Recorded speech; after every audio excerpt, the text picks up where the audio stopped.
So today I will be making a video on this vintage Sony TC-1000b tape recorder cassette player. So it plays standard size cassettes like these.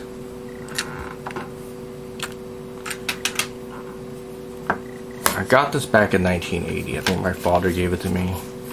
I don't know how old this thing is. He probably got it in the mid 1970s or something, and he gave it to me like in the 80s, early 1980. So this is basically a tape recorder, and it's really made a pretty solid construction. I think just about every part in this is metal except the frame and everything. The body of this cassette recorder is, I think it's steel and aluminum. There's no plastic on it except for the buttons, which you see right there. Like this record button, that's plastic.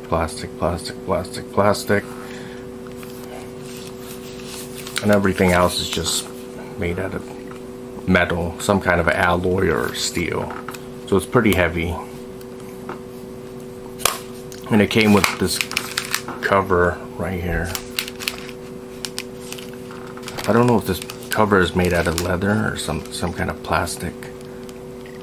So as you can see, it says made in Japan. This thing is also made in Japan. You can see right here, it says Sony tape recorder TC-1000b.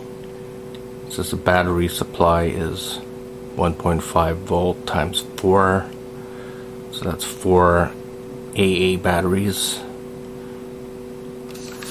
And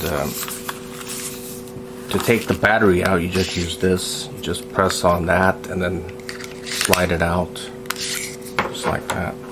This recorder doesn't work, unfortunately. I try to use it. I try to turn it on, but it doesn't seem to work. It's over 40 years old.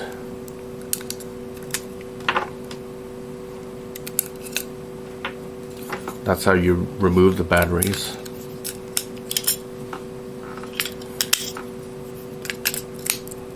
Just put it in.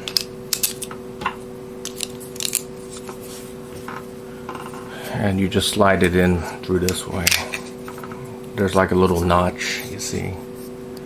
It has to fit into this groove right here to go through. Match that. And then just slide it in. It goes in just one way. And then you just slide it in here. And then it just contacts with these 3 contacts. With that, and that's how it's powered on. Then you just put the cassette in like this.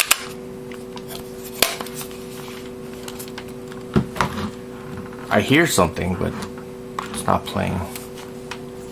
Nothing really happens. You could hear something, but it's not working.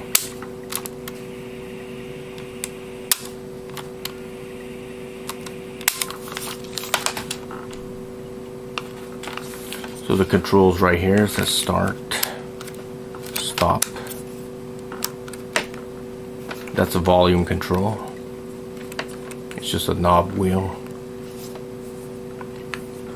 And there's something called music or speech. So when you're recording, you could switch it to speech if you're recording someone speaking, or music if you're recording music when you're recording.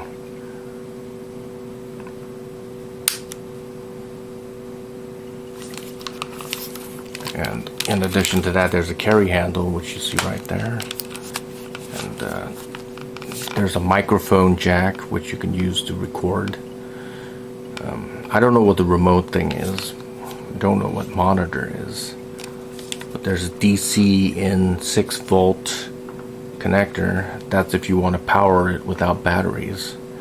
I don't know if I have that or not. Probably don't. So I'm going to put the cover back on and show you how it looks like. These things were really well made. Just about every part of it is metal. And it held up pretty good over the years. This is how it looks like with the cover on. So this thing does have speakers. So the speakers right there on the back rear. Don't know what that is. That's how it looks like with the cover on the side. Front, and there's a counter here. You could set it to 0 by just pressing that. And you just carry it like this with that handle. I think I stopped using this thing back in maybe 1990 or something. I stopped using it when I got my Sony Walkman around 88 or 89. I'm not really sure. Stopped using it. I stopped using this. I started using the Sony Walkman instead. And this is a really solid construction. And I bought another cassette recorder, and I think it was about 1992 when I was going to high school. I used this one to record the lectures in my high school class. This is all made out of plastic, and this one is it doesn't feel as durable as this thing. You know, this thing is just solidly built in the 1970s. This is a newer tape recorder by Sony. So this model is the TC-1000b cassette recorder. This is also uses cassettes.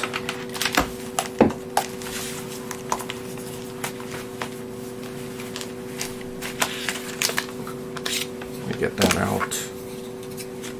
This one doesn't work either for some reason.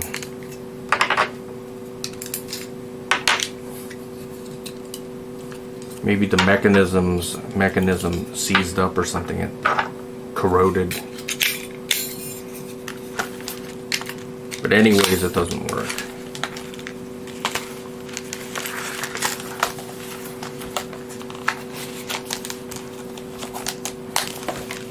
Of course, there's no cover on that thing. No cover at all.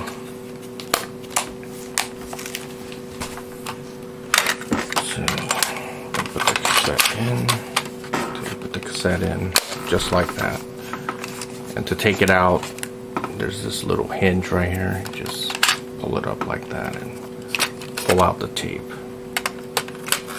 There's no eject button or anything like that. To put the battery in, you just open this. You see right here, open that and just put 2 AA batteries. It says positive and negative. Positive is that, negative is that. Just put it in.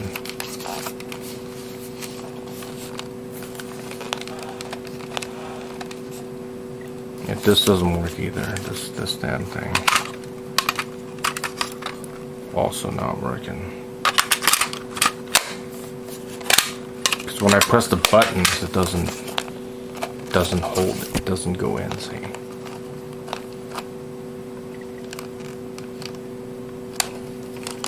When I press forward, fast forward, it doesn't do anything. It doesn't move. Rewind, it doesn't move.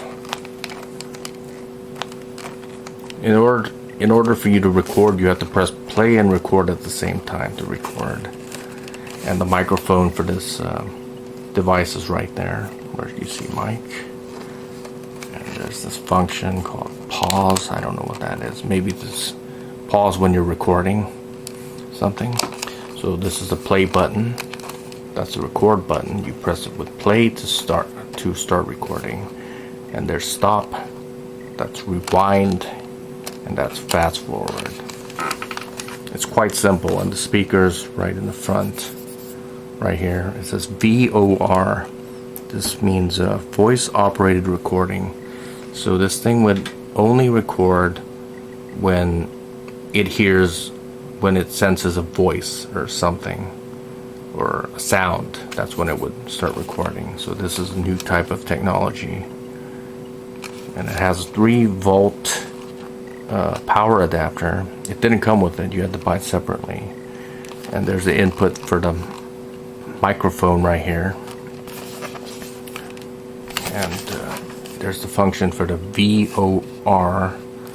Right now it's set it on, so I'm going to turn it off.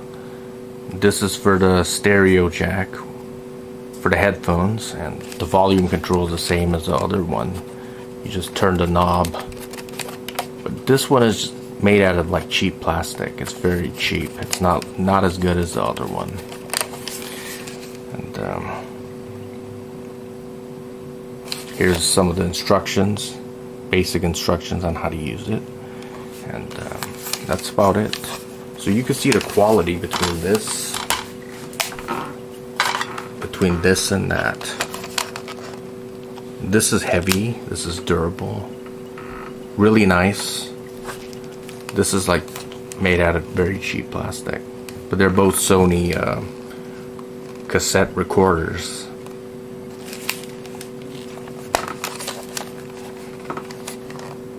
Just compare and contrast the quality in probably roughly 15 years.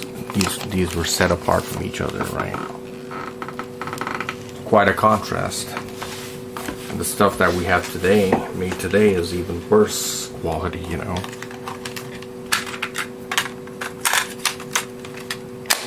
Things back then were made to last, you know, stuff like this. This was made with a lot. It was made durably, it was made solidly, made out of good materials and everything else.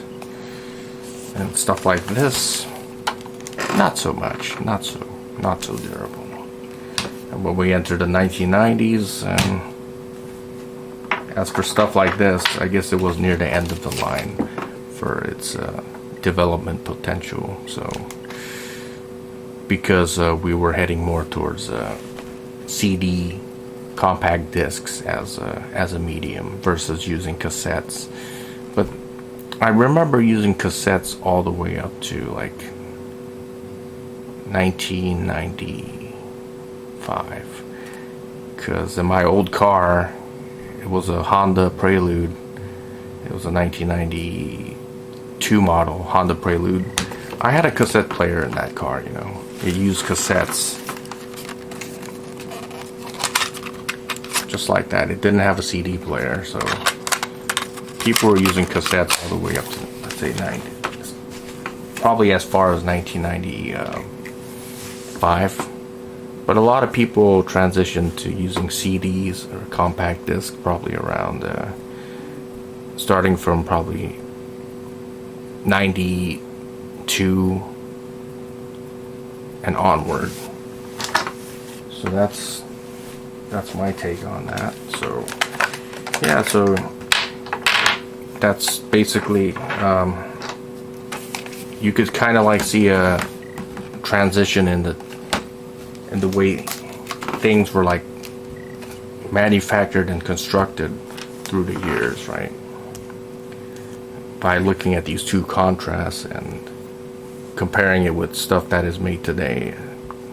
I don't think they use CD players anymore, but I remember buying a CD player back in 2003 or 2002, and the quality was not good. It was just made out of really cheap plastic. It was pretty. It was flimsy in every way. It wasn't very good, you know. It wasn't a quality product or anything. It was more of a throwaway type of thing. But anyways, thanks for watching.